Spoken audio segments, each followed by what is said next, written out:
This past week, I was in a bit of a debate, you might even say argument, with another friar. And each of us was kind of stuck in our own perspective. And no matter how many angles we try to show that I was right and he was right, we were both stuck. I mean, and you know, anytime that people start to argue, it's just at a certain point, both just need to throw in the towel and both just need to surrender, because you're not going to get anywhere, you know. And I always am reminded it's better to be in right relationship than to be right. In our gospel reading, you know, this is really not even about the question. This is really about trapping Jesus. The Pharisees want to trap Jesus. You know, is it lawful for a man to divorce his wife? Now, this was a debate among rabbis. You know, some rabbis would say, well, in the case of adultery, you can divorce your wife. Or if a woman burns your food, you know, you can divorce her. You know, so there's all kinds of debating going on.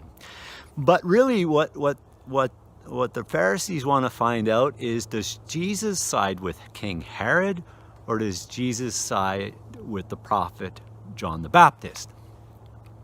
You know, so if Jesus says it is not lawful for a man to divorce his wife, then he is siding with John the Baptist.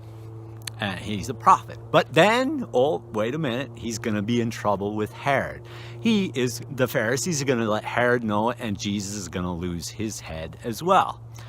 And then from the other perspective, it's Jesus says it is lawful for a man to divorce his wife. Then Jesus is dismissing a prophet, that is to say, John the Baptist. And so Jesus, like so many times when he's put in this trap, he responds in a way that's not A or B. He finds a C and he goes back to the story of creation.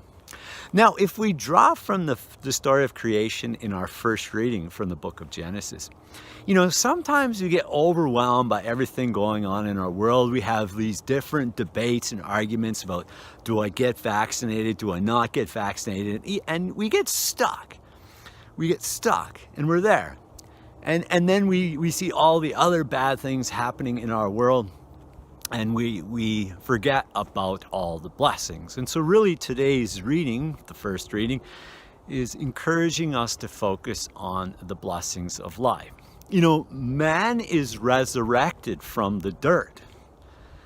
It's amazing. And then woman is resurrected also. You know, the man is in a deep sleep, and then she is resurrected. Does this not make you think of the death and resurrection of Jesus? Well, certainly it ought to.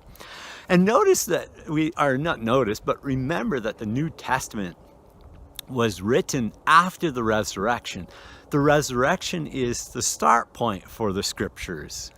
You know, not only in the book of Genesis, but also for the New Testament writings. And so, you know, this morning I spent a little bit of time writing different thank yous of the experiences I had yesterday. And I could still be there, because there are a lot of blessings. We sometimes just need to take a little time for that. So as Jesus is in this trap, you know, the little children want to come to him. And of course he wants to welcome the little children, because little children often don't get stuck like adults. And little children don't seem to have that wound. You know, a little child will be happy about seeing a leaf, and they'll just fascinate by the goldenness of a leaf. And they can really encourage us to lighten up. And so once again, as we gather around the table, Lord, we are nourished, we are strengthened, and hopefully this lightens us up. Hopefully we receive a little bit of resurrection in our life, so that we can truly live as a resurrected people for the sake of the people in our lives.